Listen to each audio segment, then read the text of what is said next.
আমি নেতৃবৃন্দ, সাংবাদিক বন্ধুগণ, সমবেত ছাত্র জনতা, আসসালামু আলাইকুম ওয়া রাহমাতুল্লাহ।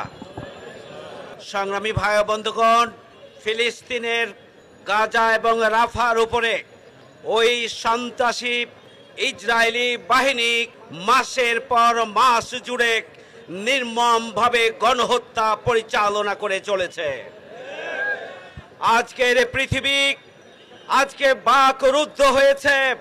200 কোটি মুসলমান ওই ইসরায়েলের বিরুদ্ধে যেভাবে বিক্ষুব্ধ হয়ে পদক্ষেপ গ্রহণ করা প্রয়োজন ছিল, আজকে মুসলিম উম্মাহ সেই পদক্ষেপ গ্রহণ করতে পারে নাই। সংগ্রামী ভাইয়ের আমার, জাতিসংঘ আজকে মানবাধিকার সংস্থা ওআইসি মুসলিম উম্মার নেতৃবৃন্দ ফিলিস্তিনিদের পাশে দাঁড়ানোর ক্ষেত্রে ব্যর্থতার পরিচয় দিয়েছে। আমরা জাতিসংঘ মহাসচিবের পদত্যাগ দাবি করছি। আমরা ওআইসিকে ভেঙে দিয়ে মুসলিম উম্মার সাহসী প্রতিনিধিদের নিয়ে ওআইসি পুনর্গঠনের জন্য আহ্বান জানাচ্ছি।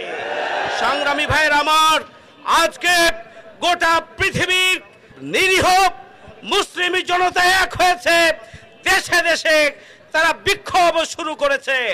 মুসলিম রাষ্ট্রপ্রধানগুলো যদি সচেতন না হন, 200 কোটি মুসলমানের প্রতিনিধি হিসাবে ফিলিস্তিনের পক্ষে আপনারা সাহসিকতার সাথে শক্তি নিয়ে যদি না দাঁড়ান, দেশে দেশে বিক্ষোভ হবে, আপনারা ক্ষমতায় থাকতে পারবেন না। সুতরাং আজকে 200 কোটি মুসলমানকে ঐক্যবদ্ধ হতে হবে।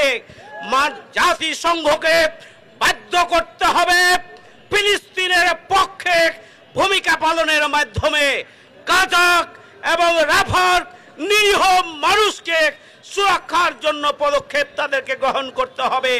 পাশাপাশি ওই ইসরায়েলি সন্ত্রাসী রাষ্ট্রকে আজকে দুনিয়া থেকে নিশ্চিহ্ন করে দেওয়ার জন্য মুসলিম উম্মাকে ঐক্যবদ্ধভাবে ভূমিকা পালন করতে হবে। আমরা বাংলাদেশে প্যালেস্টাইন সলিডারিটি মুভমেন্টের আজকের যে আয়োজন, এটা কোনো রাজনৈতিক আয়োজন নয়। এটা স্কলার, ইসলামিক স্কলার, সাংবাদিক, রাজনৈতিক দল সহ সকল শ্রেণী পেশার গণমানুষের এই আন্দোলনকে সফল করার জন্য, ফিলিস্তিনিদের পক্ষে দাঁড়ানোর জন্য আমরা যে সংহতি প্রকাশের জন্য এখানে উপস্থিত হয়েছে।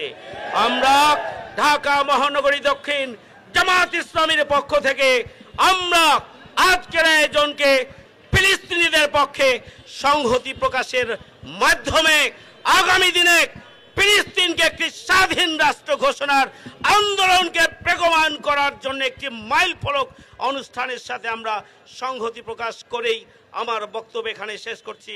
আল্লাহ হাফেজ। বাংলাদেশ জিন্দাবাদ। সংগ্রামী জনতা জিন্দাবাদ।